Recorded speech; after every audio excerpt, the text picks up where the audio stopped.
अस्सलाम वालेकुम। टीम 10 आपकी जानिब से बात कर रहा हूँ। कैसे हैं आप सब लोग?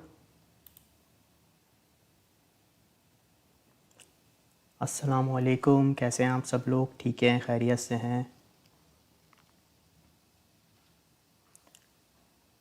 इस वक्त हम लाइव हैं दोनों ग्रुप के अंदर। आप लोग मुझे कमेंट करके बताते जाइए कि आपको मेरी वीडियो और वॉइस क्लियर आ रही है। इस वक्त हम दोनों ग्रुप में लाइव हैं। वालेकुम सलाम। कैसे हैं आप सब लोग? खैरियत से हैं? ठीक हैं?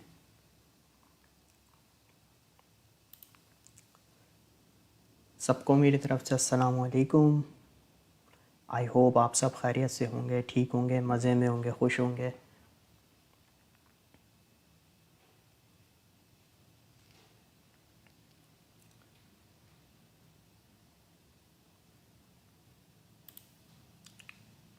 वालेकुम सलाम। कैसे हैं आप सब? खैरियत से हैं? जी, तो मेरी वीडियो वॉइस आपको क्लियर आ रही है? मुझे ज़रा कमेंट करके कंफर्म बताएं।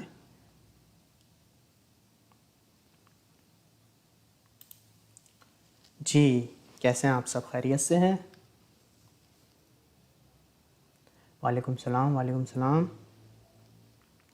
अब मुझे ज़रा कमेंट करके बताएं, सब क्लियर आ रही है आपके पास? ठीक है, क्लियर है। अच्छा, चलें, जब तक हमारे साथ थोड़े से लोग जमा हो जाएं तो मैं आपसे एक ऐसी न्यूज़ शेयर करता हूं। आप लोग भी ये किया करें। आप कॉइन टेलीग्राफ पे जाके न्यूज़ को रीड किया करें। कोई अगर आपको न्यूज़ वहाँ पे समझ आया करे तो आप उसे ज़रूर चेकआउट किया करें। तो ऐसे ही मैं आपसे एक ये आर्टिकल शेयर कर रहा हूँ जब तक हमारे साथ लोग जमा हो जाएं। बैंक ऑफ जापान, ठीक है, ये डिजिटल येन लॉन्च करने का सोच रहे हैं, ठीक है, 3 मेगा बैंक्स के साथ मिलके। तो जो जैपनीज सेंट्रल बैंक है, प्लान कर रहे हैं कि हम अपनी डिजिटली करेंसी लॉन्च करें, येन लॉन्च करें 2026 के अंदर। तो ये एक लेटेस्ट आर्टिकल है जो आज ये न्यूज़ आई है। तो 2026 के अंदर इनका प्लान है लॉन्च करने का। तो अगर ये इनका जो डिजिटल येन है सक्सेसफुल लॉन्च हो जाता है तो may be in future Japan कोई क्रिप्टो से रिलेटेड कोई भी ऐसी एक्टिविटी को बीच में क्रिएट कर सकता है जो क्रिप्टो के लिए फ़ायदेमंद हो सकती है अगर इनका डिजिटल येन लॉन्च हो जाता है मार्केट में। तो ये एक आर्टिकल है, इसे आप लोग भी जाके रीड आउट कर सकते हैं। तो अगर आप चाहें तो ये मैं लिंक दे रहा हूँ, आप इसे जाके पढ़ सकते हैं और अपनी रिसर्च इसके ऊपर कर सकते हैं। क्लियर है सब? ठीक है। अच्छा, मैं आप लोगों को अभी एक ट्रेड दे रहा हूँ, ठीक है। ट्रेड थोड़ी सी रिस्की है तो आप उसे ज़रा नोट डाउन कर लीजिए। ट्रेड हमारी मैटिक की है, ये आप नोट डाउन कर लीजिए। इसमें आपने मैटिक की स्पॉट में बाइंग कर रही है, नॉट फ्यूचर्स। स्पॉट के अंदर आपने मैटिक को बाय करना है और 4% से ज़्यादा अपने पोर्टफोलियो का नहीं लगाना है स्पॉट में।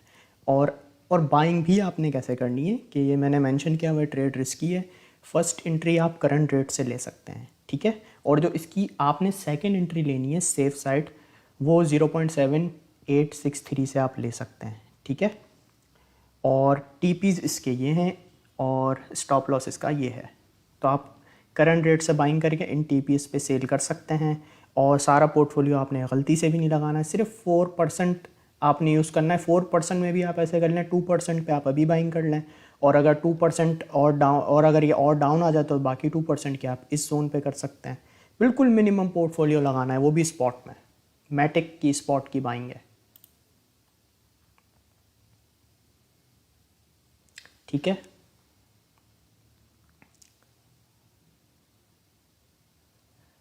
मैटिक की बाइंग है, मैटिक को आप बाय कर लो।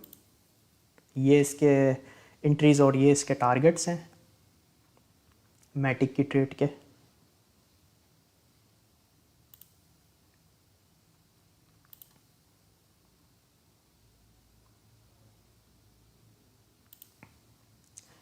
और ये आज हमारा आज का इस तरीके से हम अपने सेशन को लेके चलेंगे। सबसे पहले मैं आपको बिटकॉइन की अपडेट दूंगा, फिर इथेरियम की अपडेट दूंगा, फिर कॉइन मार्केट कैप पे वॉल्यूम देखेंगे, आज आपको आरएसआई के बारे में बताऊंगा, फिर आपके कॉइन जो आप कॉइन बोल रहे हैं उनका एंड में मैं टीए कर दूंगा।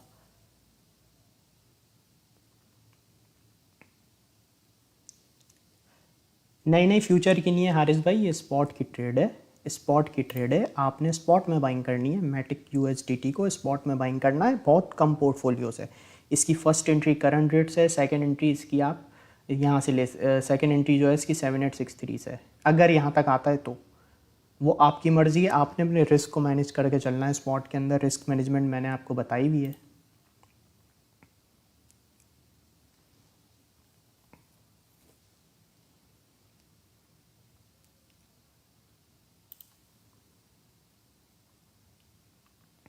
अच्छा, तो अब मुझे ये बताएं कि कल जो मैंने आप लोगों को उसकी कल मैंने आप लोगों को एल्गो की ट्रेड दी थी, ठीक है।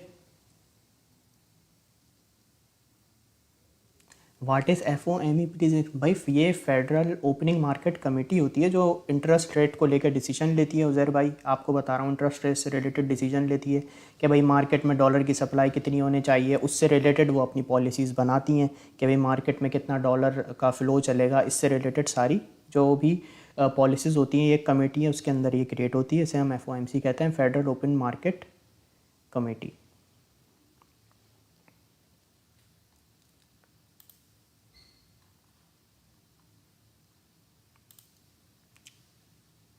एल्गो ट्रेड वैनग्रेड जी ज़रूर। और किस किस ने प्रॉफिट बनाया एल्गो में, ज़रा कमेंट करके तो बताओ मुझे।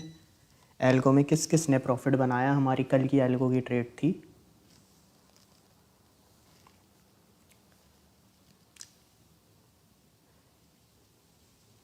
भाई कॉइन के टीए आप सबके एंड में होंगे। अभी आप मुझे कमेंट करके बताएं कि अभी मुझे कमेंट करके ये बताएं कि आप लोगों में से कल एल्गो में किस किस ने प्रॉफिट बनाया।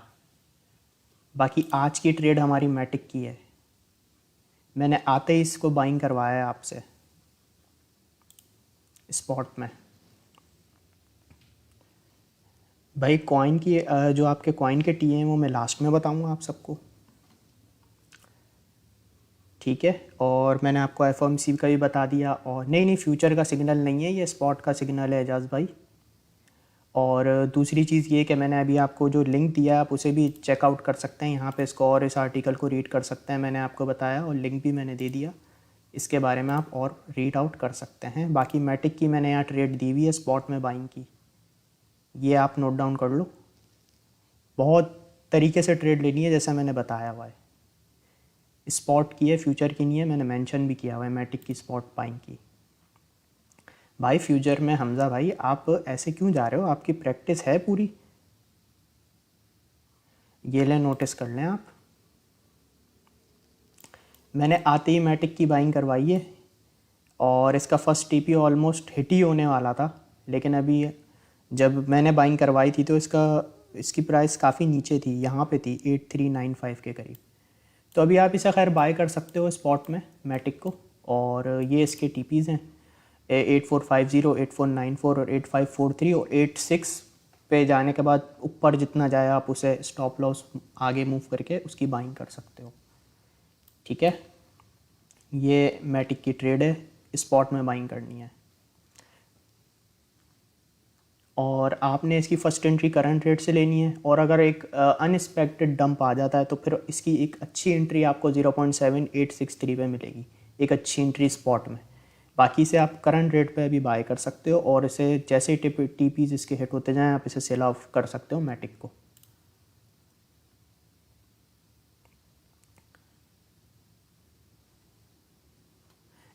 अभी मैं आपको एल्गो की ट्रेड भी दिखाता हूँ जो मैंने कल आपको बताई थी, और उसका हमारे अल्हम्दुलिल्लाह सारे टीपीज हिट हुए हैं। मैं भी आपको चेक भी कराता हूँ।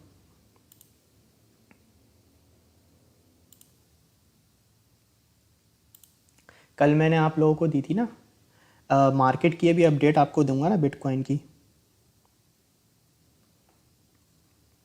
अच्छा, कल ये देखें मैंने एल्गो की ट्रेड दी थी, यहाँ पे मैंने आप लोगों को एल्गो की ट्रेड दी थी, यहाँ से इसने बाउंस बैक किया, 2 टीपी हिट किए, फिर रीटेस्ट करना है, फिर अगेन इसने बाउंस बैक किया। और ये जो टीपीज़ मैंने आपको बताए हुए थे आप देखें कितने बेहतरीन तरीके से इसकी सपोर्ट रेजिस्टेंस ने यहाँ काम किया है। 2 टीपी हिट हुए, फिर इस सपोर्ट पे आया, फिर गया, फिर यहीं आया, फिर यहाँ से बाउंस बैक किया, फिर इस सपोर्ट पे आया, फिर टीपी हिट किया, फिर इस सपोर्ट पे आया। कितने बेहतरीन तरीके से मतलब सपोर्ट एंड रेजिस्टेंस काम करती हैं।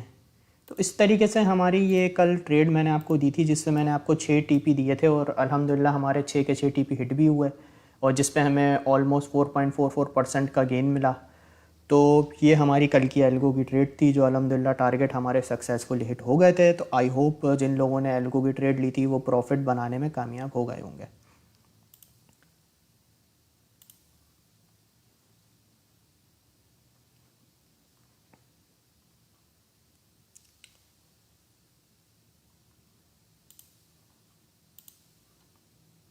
स्पॉट में स्टॉप लॉस होता है भाई, क्यों नहीं होता मोहम्मद हुसैन भाई। अच्छा, आई होप अब यहाँ तक कि आप सबको अपडेट क्लियर होगी। भाई मोबाइल में स्टॉप लॉस क्यों नहीं लगता? बिल्कुल लगता है। आप जिस एप्लीकेशन को यूज़ कर रहे हो, जो भी एक्सचेंज आप यूज़ कर रहे हो।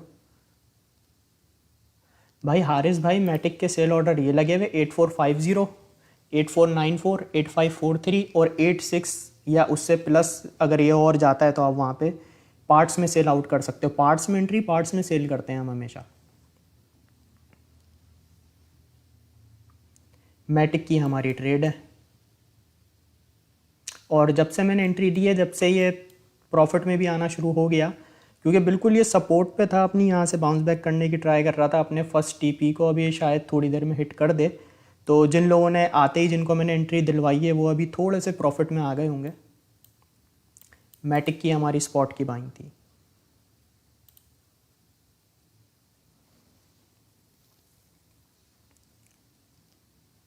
चलें अब हम अपने सेशन का आगाज़ करते हैं, ठीक है। सबसे पहले हम चलते हैं बिटकॉइन की अपडेट पे। बिटकॉइन की अपडेट मैं आपको देने लगा हूँ। ये मैंने ओपन किया हुआ है बिटकॉइन का डेली टाइम फ्रेम का चार्ट, ठीक है। बिटकॉइन का डेली टाइम फ्रेम का मैंने चार्ट ओपन किया हुआ है। अगर मैं आपको बताऊं भाई, कल की जो हमारी कैंडल क्लोजिंग हुई वो हमारी हुई थी 16,233 पे। उसके बाद से जो हमारी आज की न्यू कैंडल बन रही है, इसने ये अपनी रेजिस्टेंस तो ब्रेक की थी 16,500 की, लेकिन यहाँ पे इसको एक रेजिस्टेंस पे, जो इसकी रेजिस्टेंस तो थी 16,500 की, लेकिन बिल्कुल इसके पास यहाँ पे हमें EMA 10 की भी रेजिस्टेंस थी।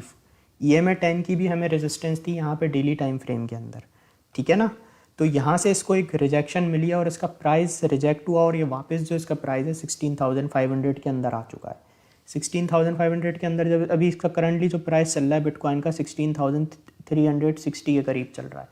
तो अगर मैं आपको सिंपल वर्ड में बताऊं तो भाई एक बिटकॉइन को बेहतर मूव लेने के लिए बिटकॉइन को करना यह है कि भाई आज की कैंडल क्लोजिंग हमें 16,500 के ऊपर चाहिए। ये जो मैंने आपको रेजिस्टेंस बताई हुई है ना, इस रेजिस्टेंस के ऊपर हमें कैंडल क्लोजिंग बिटकॉइन की चाहिए डेली टाइम फ्रेम के अंदर। ये हमारी एक रेजिस्टेंस बनी हुई है, ये जो मैंने मार्क किया ना, यहाँ पे इस रेजिस्टेंस के ऊपर इसकी कैंडल क्लोजिंग हो और फिर बिटकॉइन का प्राइस स्टेबल भी रहे, ठीक है। ये ना हो कि कैंडल क्लोज हो जाए, स्टेबल भी बिटकॉइन का प्राइस यहाँ पे यूँ रहे। एक स्टेबल प्राइस होता है ना, वो रहेगा तो फिर इसके चांसेस बढ़ेंगे कि भाई बिटकॉइन का प्राइस स्टेबल हो रहा है, तो फिर इसके चांसेस हो जाएंगे कि भाई ये $17,000 को टेस्ट कर सकता है। और जब ये 17,000 को टेस्ट इसके करने के चांसेस जब भी बढ़ेंगे जब ये प्राइस 16,500 के ऊपर स्टेबल है। ऐसा ना हो कि 16,500 आए और फिर उसके बाद ये कैंडल क्लोज 16,500 के ऊपर करे और उसके बाद वापस रिजेक्शन लेके वापस अपने इसी जोन में आ जाए 16,500 के, ठीक है। तो नोटिस आपने ये करना है, कैंडल क्लोजिंग 16,500 के ऊपर चाहिए बिटकॉइन की आज। एक अगर ऐसा होता है और प्राइस स्टेबल रहता है तो फिर हम एक बेहतर मूव को देख सकते हैं। और इसकी रेजिस्टेंस भी हमें EMA 10 के अकॉर्डिंग यहीं पे मिल रही है 16,600 के करीब, ठीक है। तो ये हमारी बिटकॉइन की अपडेट थी। और अगर एक अनएक्सपेक्टेड हमारे पास डंप आ जाता है मार्केट में तो फिर हमारे पास एक यही एक इसका जोन है, एक बिटकॉइन का 15,700 से लेके 15,200 के बीच का, कि यहाँ पे एक इसकी फ़िलहाल एक सपोर्ट बनी हुई है, ठीक है। लास्ट टाइम यहाँ आया, बाउंस बैक किया, फिर अभी करंटली भी 2 दिन पहले आया था तो यहाँ से इसने बाउंस बैक किया है। तो ये एक इसकी स्ट्रॉन्ग हम कह सकते हैं, ये एक जोन हो सकता है इसका अगर एक अनएक्सपेक्टेड कोई मूव आ जाता है, ठीक है। ये हमारी बिटकॉइन की 1 डे टाइम फ्रेम की अपडेट थी। उसके बाद इसे ज़रा हम 4 आवर टाइम फ्रेम में देख लेते हैं।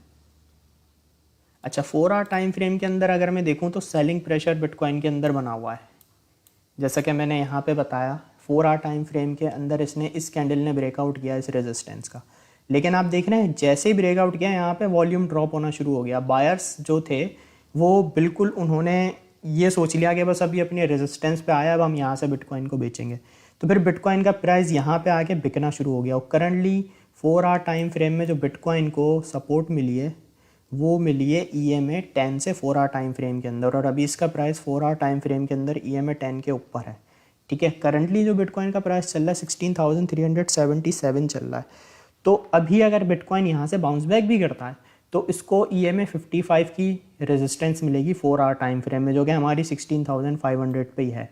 और अगर मैं आपको एक सपोर्ट बताऊं 4 आवर टाइम फ्रेम में, एक अच्छी सपोर्ट हमारे पास यही बनती है 16,000 की पूरे पूरे, और करंटली 16,375 BTC का प्राइस चल रहा है। तो ये हमने 4 आवर टाइम फ्रेम में बिटकॉइन को जज किया। अब ज़रा 1 आवर टाइम फ्रेम में देखें क्या हो रहा है। अच्छा, 1 आवर टाइम फ्रेम की कैंडल जो है हमारे पास, यहाँ पे जितना भी सेलिंग प्रेशर आया था, ये जो हमारे पास सेलिंग प्रेशर आया, मैं आपको दिखाऊं, यहाँ से ये हमारा कहाँ से सेलिंग आई बिटकॉइन के अंदर, ये हमारी एग्जैक्ट जो आना शुरू हुई है 16,675 से। फिर उसके बाद अगर मैं ड्रॉप बताऊं तो ड्रॉप हम देखें कितना आया है। ड्रॉप इसके -2% का ऑलमोस्ट ड्रॉप आया 1 आवर टाइम फ्रेम में अपनी इस रेजिस्टेंस के बाद से BTC में।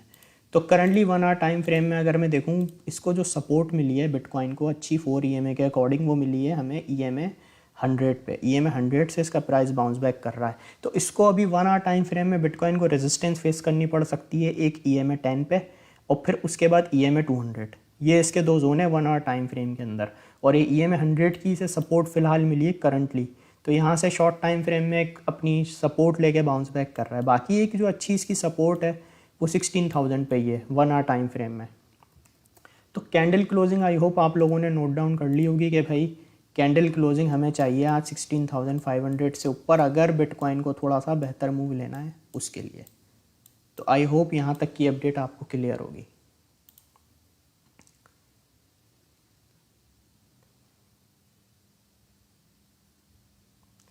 ठीक है, बिटकॉइन की अपडेट क्लियर है।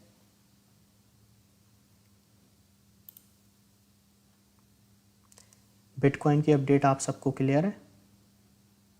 मुझे कमेंट करके बताएं BTC अपडेट क्लियर है।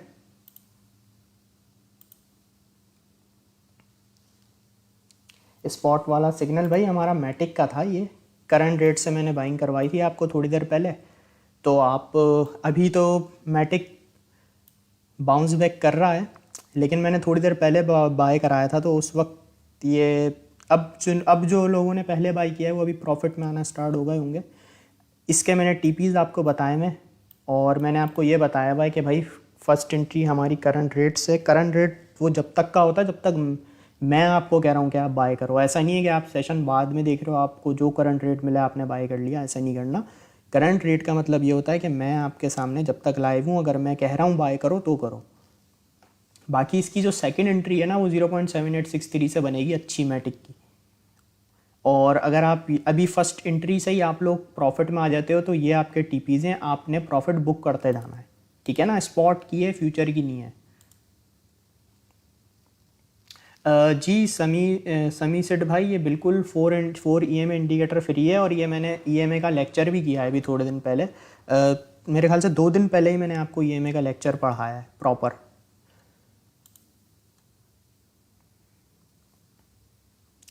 ठीक है, और मैंने आपको कल परसों मैंने EMA का लेक्चर पढ़ा है 4 EMA का। ठीक है, और उसके बाद मैंने कल आपको स्ट्रेटेजी भी बताई थी कि आप शॉर्ट टाइम फ्रेम में स्कैल्प के लिए किन EMAs को कैसे यूज़ करते हो।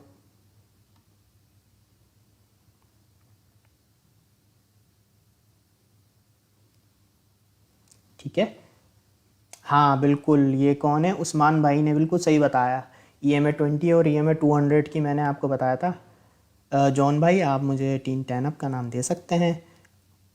अच्छा, तो चलें अब हम चलते हैं इथेरियम की अपडेट की तरफ। इथेरियम की आपको अपडेट दूं जल्दी। इथेरियम में देखें क्या हो रहा है। हाँ भाई, अच्छा ये देखें इथेरियम का मैं आपको बताऊं, 1 डे टाइम फ्रेम मैंने ओपन किया हुआ है। ये मैंने इथेरियम की हमारे पास सपोर्ट रेजिस्टेंस आ गई। अच्छा, इथेरियम ने भी जो है ना डेली टाइम फ्रेम में एक प्राइस इसका जो गया है आज, वो गया है मैक्सिमम $1186, ठीक है। उसके बाद से एक इसके अंदर सेलिंग प्रेशर हमें देखने को मिला है, डेली टाइम फ्रेम में अभी हम बात कर रहे हैं जस्ट। और अभी अगर मैं बताऊं तो इथीरियम का प्राइस चल रहा है $1153, ठीक है। जैसा कि मैंने आपको परसों की अपडेट में बताया था कि भाई इथीरियम की कैंडल क्लोजिंग 1100 से ऊपर चाहिए हमें, और फिर प्राइस स्टेबल रहे तो इसका चांस बनेगा कि भाई इसमें एक पंप आए। तो आप ये देखें प्राइस इसका स्टेबल रहा, अगर हम 4 आवर 1 आवर में देखें तो फिर उसके बाद इसने एक बाउंस बैक भी किया है और इसका प्राइस गया है $1183 तक। समझ रहे हैं आप बात? तो ये होता है, प्राइस का स्टेबल रहना बहुत इंपॉर्टेंट होता है। प्राइस अगर स्टेबल रहता है तो ही फिर उसके चांसेस होते हैं कि भाई वो इन फ्यूचर आगे एक बाउंस ले सकता है। समझ रहे हैं आप? तो ये इसकी एक मैं आपको बात बता रहा हूँ कि अगर मैं इसको डेली टाइम फ्रेम में आज का आपको बताऊँ तो समझ लें $1150। आप ये नोट कर लें, आप आज के लिए $1150 की हमें एक इथीरियम की कैंडल क्लोजिंग चाहिए। अगर इसकी $1250 से ऊपर डेली क्लोजिंग होती है और प्राइस एक स्टेबल भी रहता है तो फिर आप ये मान सकते हो कि हाँ यार शायद इथीरियम इन फ्यूचर एक 1150 से ऊपर भी एक मतलब 1200 तक जा सकता है। उसके लिए शर्त यह है कि प्राइस को स्टेबल रहना बहुत इंपॉर्टेंट है, कैंडल क्लोजिंग भी और प्राइस को स्टेबल भी, ठीक है। तो अभी अगर मैं आपको बताऊं तो EMA 10 के पास से इसने रिजेक्शन लिए आसपास इसके बिल्कुल।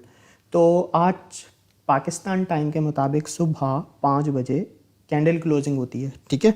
वो आपको चाहिए 1150 से ऊपर एक बेहतर मूव के लिए कि इथीरियम एक बेहतर मूव ले और प्राइस स्टेबल भी रहे, ठीक है ना। ये ना हो कि प्राइस स्टेबल ना हो और वहीं से ड्रॉप हो जाए, ठीक है। ये दो चीज़ें आपने नोट डाउन कर लेनी है।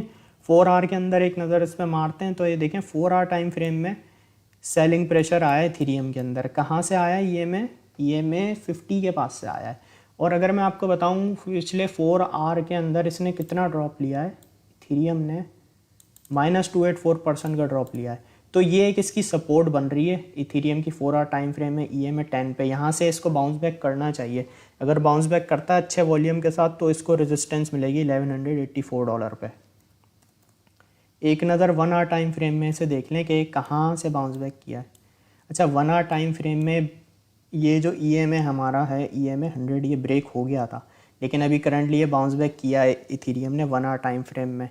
तो अभी इसको EMA के अकॉर्डिंग 1 आवर टाइम फ्रेम में इसकी बस समझें अटकी हुई है सपोर्ट, ठीक है ना। किस पे अटकी हुई? EMA 100 पे अटकी है 1 आवर टाइम फ्रेम में।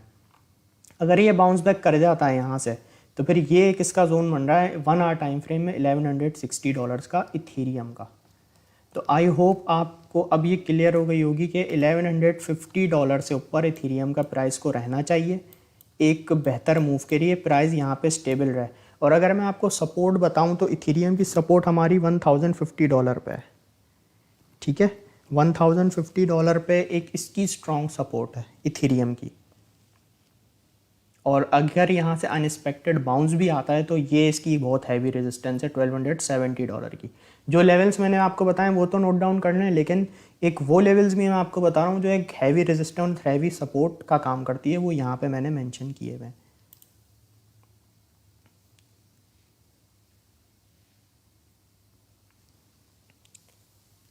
आई होप इथीरियम अपडेट।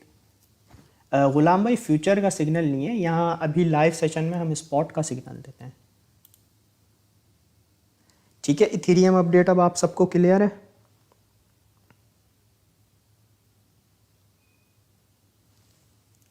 एहतशाम भाई अगर TPs हमारे हिट हो गए हैं तो फिर अभी आप फिर एंट्री ना लो, मैंने आते ही जब भी बाइंग करवाई थी। नहीं अभी TP दूर है, अभी आप भले बाय कर लो स्पॉट में, कोई मसला नहीं है, थोड़े से फंड से बिल्कुल।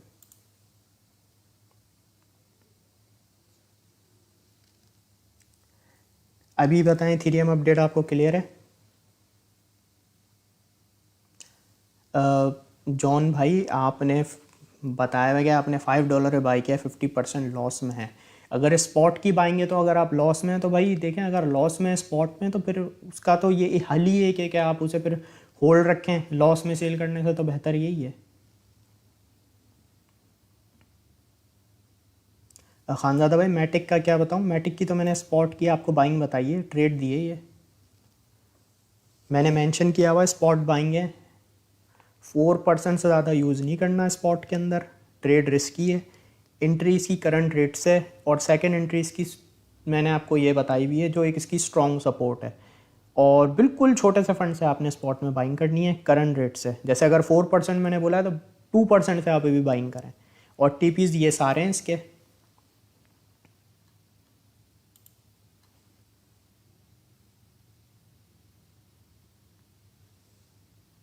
चलें, अब यहाँ तक का सेशन आप सबको क्लियर है। अब हम ज़रा चलते हैं भाई, अब हम चलते हैं अपनी लर्निंग की तरफ। आज अब कमेंट थोड़ी देर के लिए अब आप सब रोक दीजिए, ठीक है ना। अब आप फोकस कीजिए लर्निंग की तरफ। अब मैं आज आपको आरएसआई के बारे में पढ़ाऊंगा। जैसे आप सब लोग बोल रहे थे कमेंट में हमें आरएसआई और ईएमए इनके बारे में बताएं। ईएमए का लेक्चर मैंने कर दिया, अब प्रॉपर तौर में मैंने आपको पढ़ा दिया। गाइड में ईएमए की वीडियो भी है, और कल मैंने आपको ईएमए की एक शॉर्ट टाइम फ्रेम में स्ट्रेटेजी भी मैंने आपसे शेयर की। और अभी आज हम पढ़ेंगे आरएसआई। अब कमेंट रोक दो सब आप, अब आप करो लर्निंग पे फोकस। अब हम चलेंगे आरएसआई के बारे में हम पढ़ेंगे। आरएसआई क्या होती है भाई? देखें, सबसे पहले आपने क्या करना है, इंडिकेटर्स में आना है। यहाँ पे आपने आके सर्च में लिखना है आरएसआई। यहाँ आप लिखेंगे तो आपके पास यहाँ ऑप्शन आएगा फर्स्ट पे, रिलेटिव स्ट्रेंथ इंडेक्स। आरएसआई लिखेंगे तो ये ऑप्शन आ जाएगा, तो उस पर आपने क्लिक कर देना है। जब आप यूँ क्लिक करेंगे तो आपके पास इस तरह से ये आ जाएगा, ठीक है। इस तरह से ये इंडिकेटर आ जाएगा आपका। अब आपने क्या करना है, सबसे पहले आपने इसको डबल क्लिक करना है। मैं आपको सेटिंग समझा रहा हूँ, बाकी आपकी मर्ज़ी, आप वो सेटिंग करें या ना करें। आप इस पर डबल क्लिक करेंगे ना यहाँ पे, तो ये आपके पास इस तरह से, मैं अभी समझाने के लिए इसको मैंने बड़ा किया हुआ है। इस तरीके से आपके पास आरएसआई आएगी, ये लाइंस बनी हुई आएंगी। अब ये लाइंस क्या है मैं आपको समझाता हूँ। सबसे पहले आपने क्या करना है कि भाई आपने आ जाना है यहाँ, सेटिंग देख रहे हैं आरएसआई का इंडिकेटर। आप जो भी इंडिकेटर लगाएंगे वो आपके पास यहाँ पे शो होगा ट्रेडिंग व्यू पे। आपने यहाँ आना है इसकी सेटिंग में। उसके बाद यहाँ पे आपके पास इनपुट्स लिखा हुआ आ रहा है, ये चेंज नहीं करना है आपने, एज इट इज़ रहने देना है। मैं जस्ट आपको बता रहा हूँ, ठीक है ना। इनपुट में आएंगे तो यहाँ पे लिखा हुआ है RSI length 14, relative strength index. इसकी जो लेंथ है वो हमारे पास 14 पे है। ये हमारे पास जो 14 वाली लाइन है ना, वो ये पर्पल वाली है, ठीक है। और यहाँ पे लिखा हुआ है SMA मतलब सिंपल मूविंग एवरेज। वो हमारा मूविंग एवरेज की लेंथ 14 की सेट हुई है, जो कि हमारी ये येलो वाली है, ठीक है। ये इनपुट में समझने वाली बात है, सिर्फ इसको चेंज नहीं करना है, इसने आपने एज इट इज़ रहने देना है। ये जस्ट मैं आपको समझा रहा हूँ कि लाइन्स क्या हैं। उसके बाद ये जो पर्पल वाली लाइन, जैसा कि मैंने आपको बताई कि ये आरएसआई की लाइन है। अब ये देखो, मैंने यहाँ पे चेक लगा रहा हूँ, चेक गायब कर रहा हूँ, तो पर्पल वाली लाइन हमारी यहाँ से गायब हो जाती है। तो ये इसको आपने चेक लगे रहने देना है, ठीक है। ये आरएसआई की हमारी लाइन है। अब यहाँ पे इसके आगे, आपके आगे पर्पल कलर आ रहा है। अब आप चाहो तो इसका कलर कोई भी चेंज कर सकते हो, वाइट कर सकते हो, ग्रीन कर सकते हो, कोई भी जो आप कलर चाहो। उसके बाद यहाँ पे आपके पास ये बने हुए आ रहे हैं ये बार्स। इनको मतलब ये, इसका मतलब ये है कि आप इसे बोल्ड कर सकते हो, जितना चाहो आप बोल्ड कर सकते हो लाइन को, और जो भी कलर आप सेट कर सकते हो। तो हम इसे ज़्यादा बोल्ड तो नहीं करेंगे, बस हम इसे इतना करेंगे कि हमें ये समझ आ जाए, ठीक है। यहाँ से आप जो भी कलर चाहे चेंज कर सकते हो। फॉर एग्जांपल मैंने ग्रीन कर दिया। इसी तरीके से ये RSI MA, ये जो येलो वाली लाइन है, आप इसे चाहो तो इसे भी आप जैसे वाइट कर दो, फिर आप बोल्ड कर दो, जैसे आप चाहो इसे कर सकते हो, ठीक है। उसके बाद यहाँ पे अगर मैं देखूँ, ये RSI अपर बैंड हमारे पास शो हो रहा है। अपर बैंड कौन सा है हमारे पास? ये वाला अपर बैंड RSI का। इसको अगर आप आओ यहाँ पे, इसको आप यहाँ लाइन पे भी कर सकते हो, आप इसे चाहो यहाँ से बोल्ड कर सकते हो, आप इसका कोई भी कलर चेंज कर सकते हो। इसकी जो लेंथ है 70 है, आपने एज इट इज़ रहने देनी है। मैं आपको बताऊँगा ये 70 की लेंथ क्या होती है। उसके बाद इसके सेंटर में अगर मैं आऊँ तो 50 की लेंथ सेट हुई हुई है। इसको आप चाहो बोल्ड कर लो, और इसे आप जो चाहो आप कलर दे दो, और इसे आप चाहो तो डॉटेड लाइन की जगह यहाँ पे लाइन भी सेट कर सकते हो। इसी तरह यहाँ पे भी आप जो चाहो कलर सेट कर लो, बोल्ड कर लो, और आप यहाँ पे डॉटेड लाइन से सिंपली लाइन सेट कर लो, ठीक है। ये जस्ट फॉर सेटिंग मैं आपको बता रहा हूँ, ये आपकी मर्ज़ी है, आप करो या ना करो, कोई इसमें इंपॉर्टेंट वो नहीं है। यहाँ से आप बैकग्राउंड का कलर भी चेंज कर सकते हो। ये बैक पे जो चेंज हो रहा है, जो भी यहाँ पे देखें ना, यहाँ से मैं चेंज कर रहा हूँ, तो आप इसे चाहो तो चेंज करो, वरना कोई ज़रूरत नहीं है। सेटिंग इसकी एज इट इज़ आप रहने दो। हम इसे वापस रीसेट सेटिंग कर देते हैं। ये जैसे मैं आपको तरीका बता रहा था सेटिंग करने का। फ़िलहाल अभी मैं इन लाइंस को बोल्ड कर रहा हूँ ताकि आपको एक कॉन्सेप्ट समझ आए मैं क्या समझाना चाह रहा हूँ।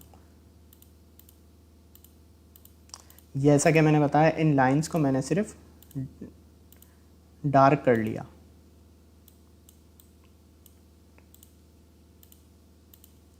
तो आप भी ये कर सकते हो और इसकी हम सेटिंग कर लें। हाँ, अच्छा, यहाँ तक आई होप आपको समझ आ गई होगी, ठीक है, कि भाई RSI क्या है। और अब मैं इसका आपको कॉन्सेप्ट समझाऊंगा सेटिंग के बाद।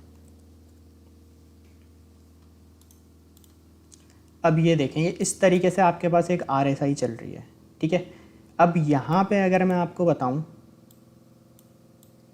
ये जो हमारी ऊपर वाली लाइन है, इसके आगे लिखा हुआ है 70 का डिजिट, जो कि मैंने RSI में बताया भाई ये 70 सेट हुआ है।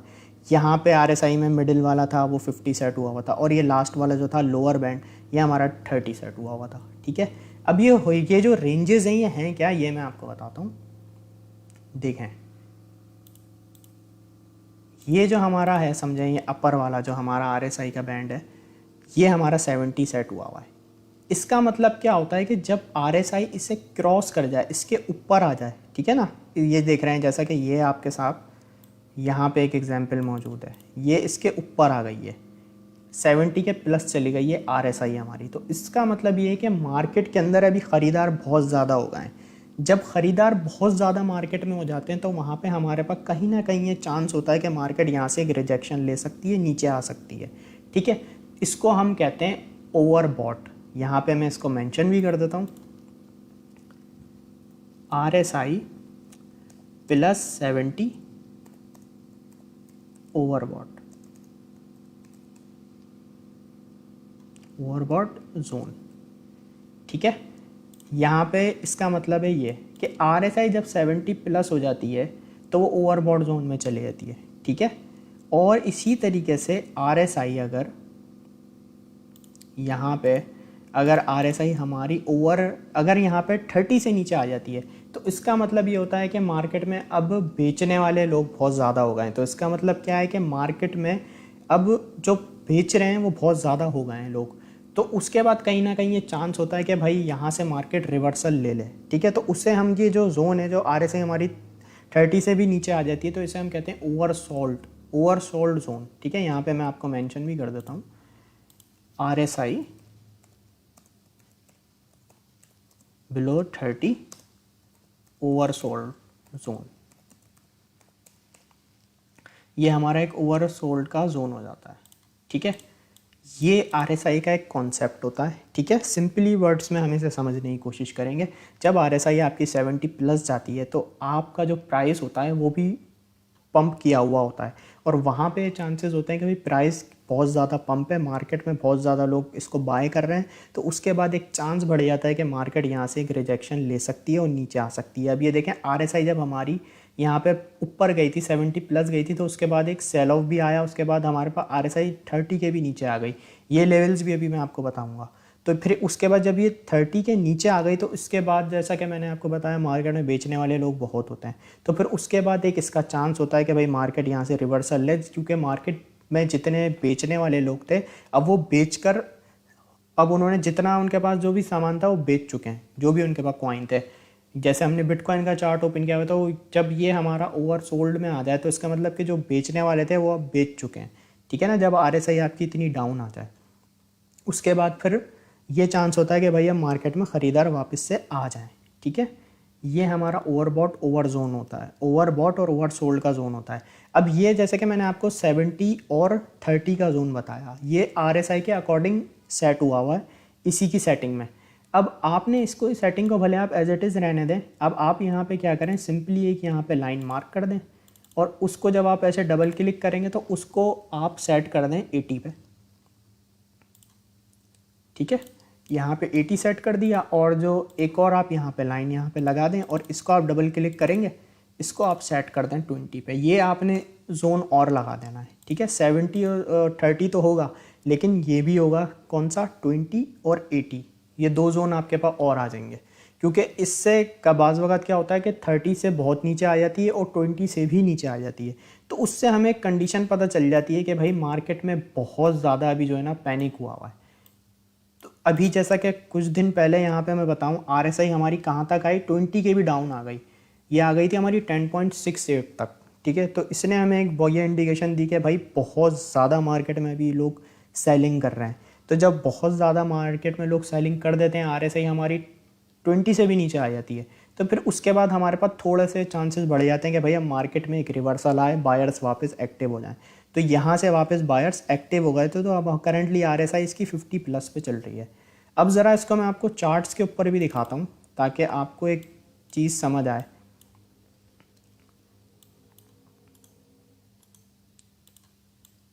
अब ये नोटिस कीजिएगा, मैंने 4 आवर टाइम फ्रेम ओपन किया हुआ है। अब यहाँ क्या हुआ कि RSI पे अगर आप नोटिस करें, ये हमारी 30 के नीचे आई। कितने पे आई हमारी RSI? यहाँ पे आई थी 24.18 पे।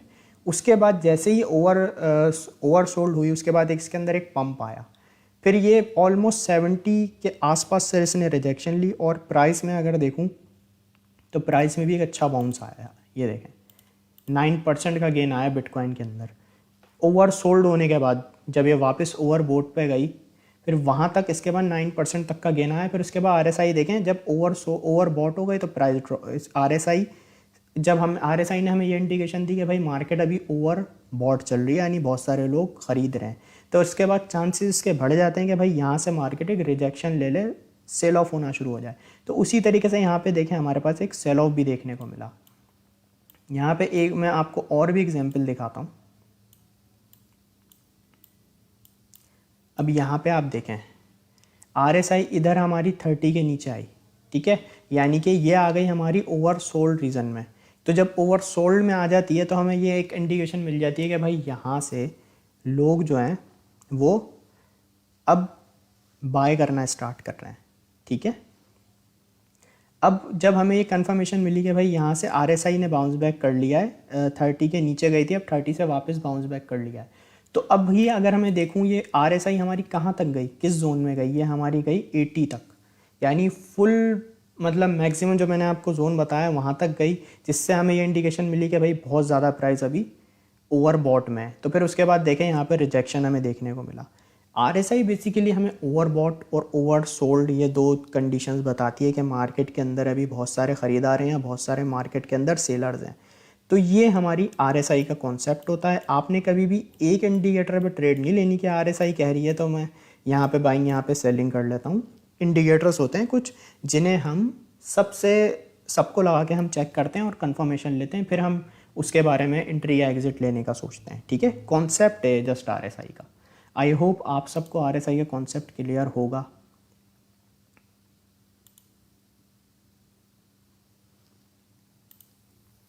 RSI का कॉन्सेप्ट आप सबको क्लियर हो गया?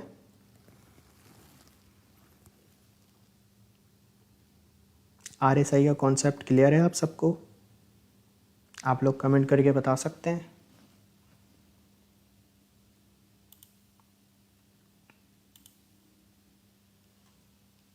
क्लियर है, ठीक है, ज़बरदस्त। चलें मुझे जल्दी जल्दी कमेंट करके बताएं क्लियर है, तो फिर उसके बाद में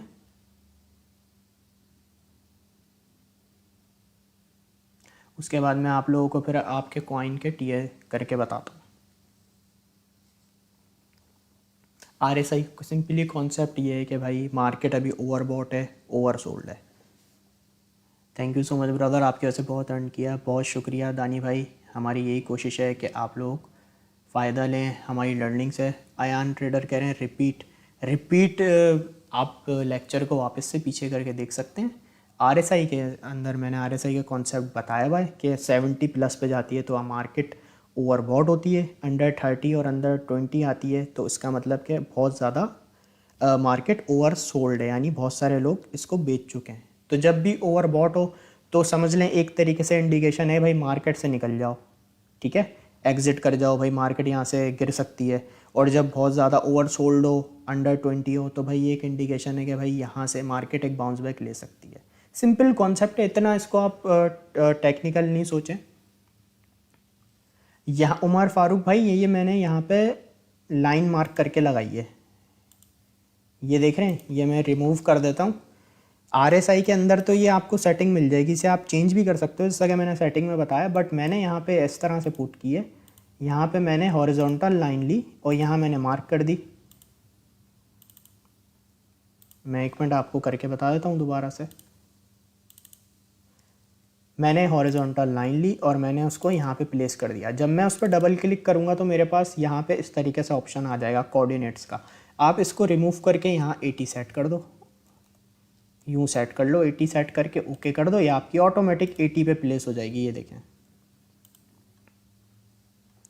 चलें अब आप लोग मुझे ज़रा अपने कॉइन बताएं, उसका मैं आप लोगों को टीए करूं।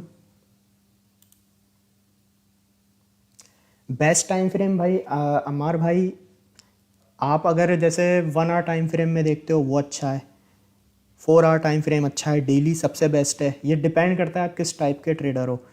30 मिनट टाइम फ्रेम में भी आप इसे देख सकते हो।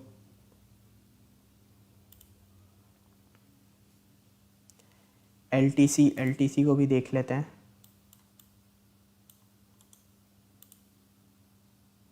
अच्छा ये देखें, मैटिक का हमारा TP हिट हो चुका है। ये देखें लाइव में ही मैटिक का TP हमारा हिट हो चुका है। मैंने आपको बाइंग यहाँ पे करवाई थी। अब जो बंदा प्रॉफिट में है वो एग्ज़िट ले सकता है, ठीक है। जिसने मेरे कहने पे बाइंग की थी अभी तक वो प्रॉफिट में आ चुका है 0.97% तक। तो अभी अगर आप लोग मैटिक से एग्ज़िट करना चाह रहे हो तो आप एग्ज़िट कर सकते हो, नहीं तो आप अपने स्टॉप लॉस को अपने टेक एंट्री पे लेकर आ सकते हो। फर्स्ट TP हमारा मैटिक का हिट हो चुका है। सब लोग लिंक का कह रहे हैं, लिंक को देख लेता हूँ।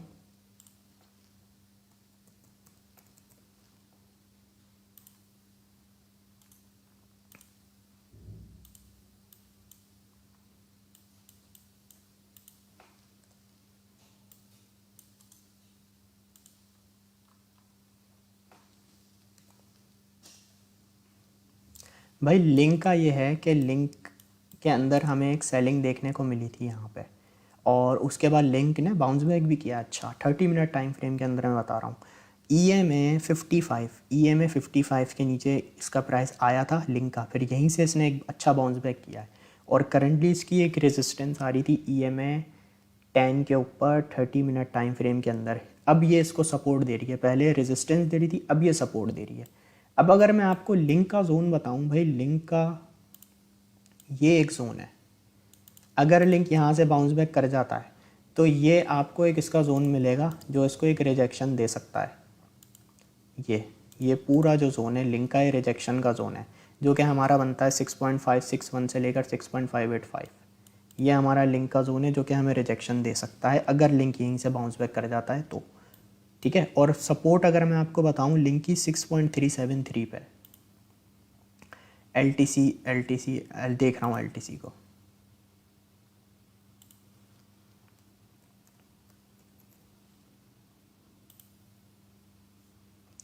भाई LTC को तो अभी अभी रिजेक्शन कहाँ से मिली है, 30 मिनट टाइम फ्रेम में ये मिली है इसको EMA 10 के पास से। बिल्कुल EMA 10 पे इसकी रेजिस्टेंस बन रही थी 77.56, ठीक है। 77.56 की इसकी रेजिस्टेंस बन रही थी EMA 10 के अकॉर्डिंग। तो यहाँ से अभी इसको रिजेक्शन मिली है। अगर मैं इसको आपको LTC की सपोर्ट बताऊँ तो ये एक इसकी सपोर्ट का जोन बन सकता है LTC की। ये एक इसकी सपोर्ट है। उसके बाद अगर ये भी ब्रेक होती है तो ये एक इसकी एक सपोर्ट है। फर्स्ट जो अभी सपोर्ट अगर मैं आपको बताऊं तो $76 की है LTC की, ठीक है। अगर यहाँ से गिरता है तो फर्स्ट सपोर्ट इसकी $76 पे। ये EMAs इसको सपोर्ट दे सकते हैं, लेकिन अगर ये ब्रेक हो जाते हैं तो अगर इसकी सपोर्ट मानी जाए तो वो इसकी $70 पे है, ठीक है। और इसकी अगर रिजेक्शन मैं आपको बताऊं तो रिजेक्शन का जोन आपको ये है इसका LTC का, ये बनता है इसका 81.43 से लेकर 82.75। ये LTC का जोन है। अभी तो ये बाउंस बैक देखते हैं हम कर पाता ही नहीं कर पाता। करंटली इसे EMA 10 पे रेजिस्टेंस मिल रही है।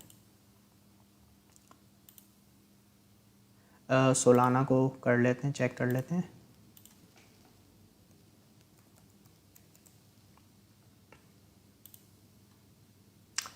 सोलाना एक अच्छा बाउंस बैक किया है यहाँ से।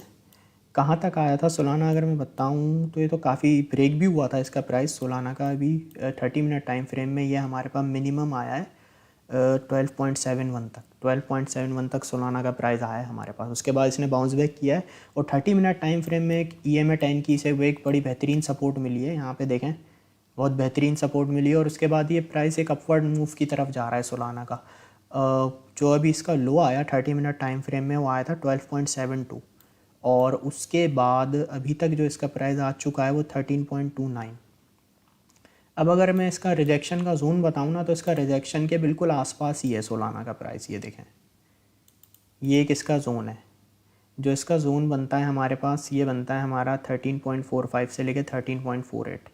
ये एक इसका रिजेक्शन का जोन बन सकता है क्योंकि यहाँ से भी रिजेक्शन मिली, यहाँ से भी मिली और इसके आसपास से इसको रिजेक्शन मिली है। अगर वॉल्यूम ड्रॉप होता है तो फिर ये यहाँ आके जो है ना मोस्टली समझे चांस होता है कि इसका एक वॉल्यूम ड्रॉप हो जाता है सोलाना का 30 मिनट टाइम फ्रेम में, और अगर एक अच्छा वॉल्यूम आ भी जाता है तो इसका एक अच्छे वॉल्यूम से ब्रेकआउट हो जाएगा सोलाना का।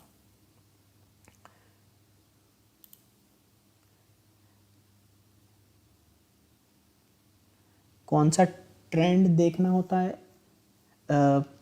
गुलाम भाई, मतलब किस चीज़ में ट्रेंड की बात कर रहे हैं आप? ज़रा अपना कमेंट प्रॉपर लिखें।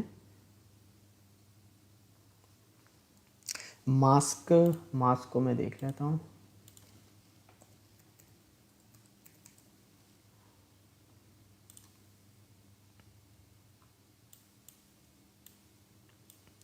भाई मास्क की अगर मैं आपको बताऊं 30 मिनट टाइम फ्रेम में सारी EMAs की इसकी सपोर्ट ब्रेक हो गई थी सारी, और ये इसका मास्क का प्राइस अगर हम देखें तो यहाँ अपनी इसी सपोर्ट से इसने बाउंस बैक किया है। ये इसकी ये मास्क की सपोर्ट है, बिल्कुल अपनी एग्जैक्ट सपोर्ट से इसने बाउंस बैक किया है मास्क ने। तो करंटली अगर हम मास्क को देखें तो EMA 100 से इसको रिजेक्शन मिल रही है। कैंडल क्लोजिंग अभी इसकी जो हो रही है वो EMA 100 के पास ही है, ठीक है। अभी इसे सपोर्ट इसकी माइनर सपोर्ट है 30 मिनट टाइम फ्रेम में EMA 10 पे, लेकिन ये मास्क यहाँ से बाउंस बैक कर रहा है। इसकी रेजिस्टेंस अगर मैं शॉर्ट टाइम फ्रेम में बताऊँ तो वो बिल्कुल एक EMA 100 पे 2.626 पे, सेकंड है 2.643 पे, थर्ड है इसकी 2.681 पे, ठीक है। ये देखें भाई मैटिक हमारा कैसा बेहतरीन जा रहा है, कोई स्कैल्प दी हुई है। अब आप लोग अभी भी प्रॉफिट में हो, चाहो तो आप बुक कर सकते हो, नहीं तो आप इस स्टॉप लॉस इसका आगे मूव कर सकते हो, ठीक है। मैं इसलिए बार बार आपको लाइव में ही बता रहा हूँ, अगर प्रॉफिट में हो तो प्रॉफिट आप बुक कर सकते हो, नहीं तो अपना स्टॉप लॉस वो प्रॉफिट में लिया हो या रेट टू रेट लिया हो। हमारा फर्स्ट TP मैटिक का हिट हो चुका है। अगर मैं आपको यहाँ से बताऊँ तो ऑलमोस्ट यहाँ मैंने एंट्री दी थी और 0.90% तक की स्कैल्प अभी तक हो चुकी है हमारी। अगर आप चाहो तो यहाँ पे एग्जिट ले सकते हो। QNT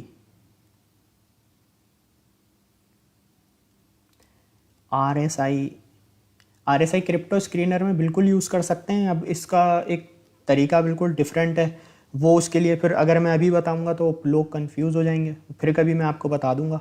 क्रिप्टो स्क्रीनर के अंदर होता है, आप उसमें टेक्निकल्स में जाएं, वहाँ पे RSI लिखे हैं बिलो, आप 30 करके सेट कर लें।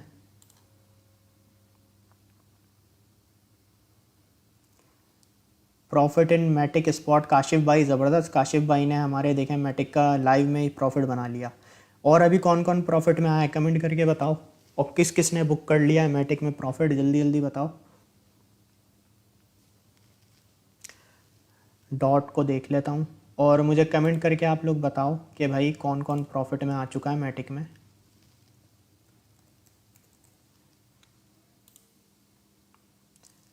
भाई डॉट की अगर मैं आपको बताऊं $5.35 पे इसकी प्राइस चल रही है अभी। इसने डॉट ने 30 मिनट टाइम फ्रेम में रिजेक्शन ली है EMA 200 से, EMA 200 से इसने रिजेक्शन ली है।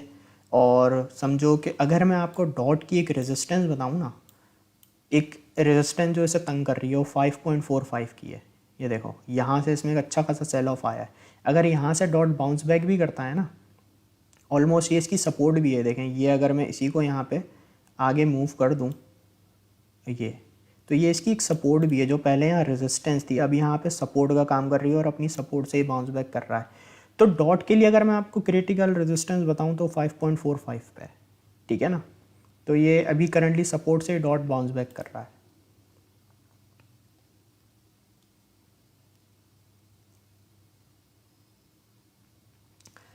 अरसलान भाई, इसका मतलब कि RSI इसकी 74 पे आप बता रहे हो 1 आवर टाइम फ्रेम में, तो इसका मतलब ये है कि वो अभी ओवरबॉट है।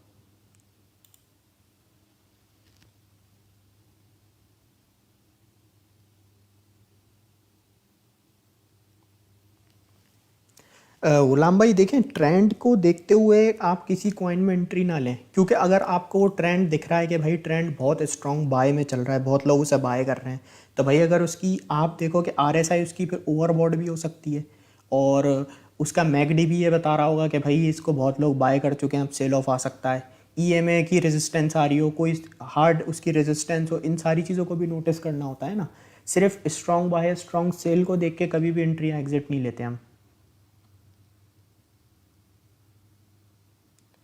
मैटिक का सिग्नल कैसे बनाया? मैटिक का सिग्नल, मैटिक अपनी एक अच्छी सपोर्ट पे बैठा हुआ था और आपने उसका वॉल्यूम देखा, ये देखो भाई 2 TP हिट हो गए माशाल्लाह से, सामने सामने लाइव के अंदर हमने प्रॉफिट बना लिया। ये तो TP1 TP2 दोनों हिट हो गए।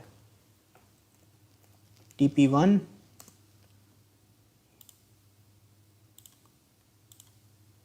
TP1 हमारा यहाँ हिट हो चुका है, मैटिक का लाइव में ही हिट हो गए हमारे 2 TP। अब आप चाहो तो भाई एग्ज़िट कर लो, मैं यही कह सकता हूँ, प्रॉफिट में आ गए हो तो एग्ज़िट कर लो। देखो 2 TP लाइव में हिट हो गए, TP1 TP2। अगर मैं आपको बताऊँ आपने लाइव में ही कितने % की स्कैल्प निकाल ली है, देखो 1.28% का गेन कर लिया है, अगर जिसने TP2 पे टारगेट सेट किया हुआ था मैंने जब से एंट्री बताई वहाँ से। तो ठीक है, तो 2 TP हमारे हिट हो चुके हैं। अब आपको फिर बोल रहा हूँ, या तो प्रॉफिट में हो तो सेल कर दो, नहीं तो अपना स्टॉप लॉस एंट्री पे ले आओ।